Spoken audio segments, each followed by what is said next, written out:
Hey, this is, I guess, part two, maybe.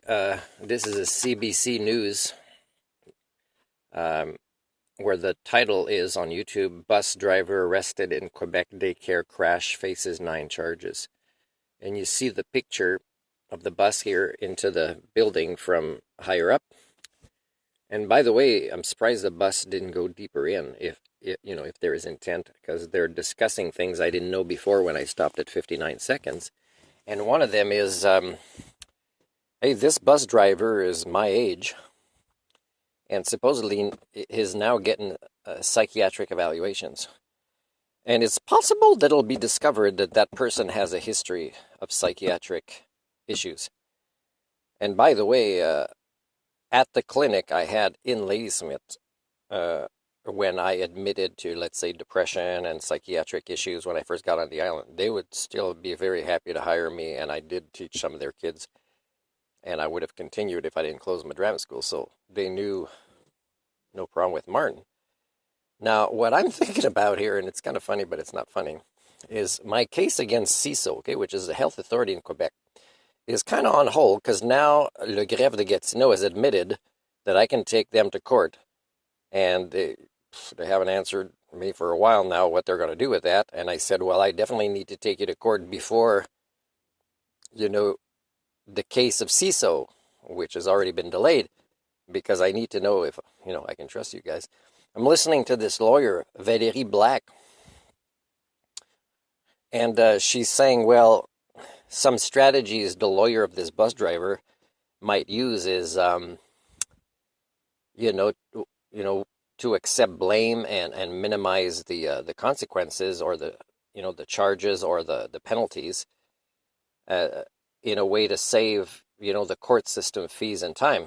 So I'm wondering how I would use this argument with Le Grève de Gatineau and say, hey, okay, so finally, because at first you said I should ask the judge these questions, why CISO is getting preferential treatment and all these things that happened after that, which I find quite incompetent and quite difficult to explain.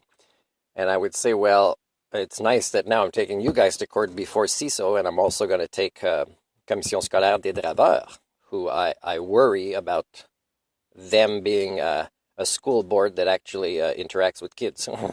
So my record, by the way, as a driver is impeccable, and my record as working with kids, impeccable. Okay, there's really been no valid complaints ever. You can look into it. The only complaints is people are upset when I leave because I don't like their standards. And that's pretty much been consistent. So now I wanted to say something that when I was in Quebec one time, there was a job I wanted. It was just a simple job, just to drive like smaller buses. And I go and meet this guy who's in charge of the bus company that has the contract. And often a lot of bus companies are quite low in standards, eh?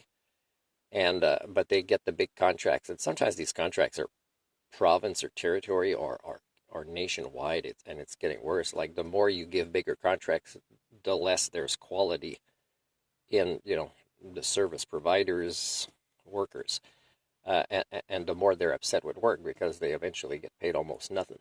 So the email, I printed a screenshot of this on my Facebook at one point. It's the response I gave to this guy after meeting him as a professional driver in person in Quebec. And I said, well, do you know,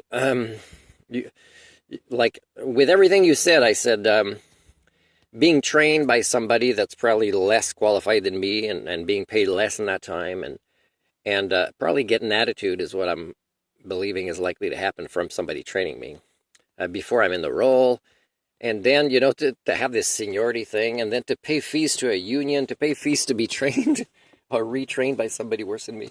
And union fees, where I would right away, as soon as there's fees deducted, is launch a complaint about how I'm being hired. And, I said, and also saying, well, this is the cost of things here. So it would be a financial loss for me to even take this job. Let's say I didn't believe I had human rights and I accepted this job. So it's kind of Quebec culture. So I can't wait to see now if Le Grève de Gatineau decides, hey, we're gonna use that strategy with Martin now that we kind of got ourselves in a catch-22 because he's not that dumb.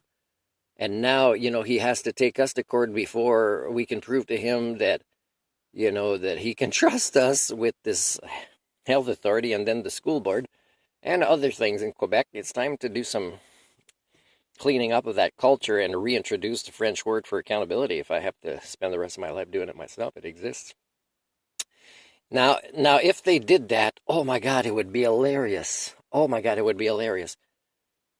And I'll tell you more about why later.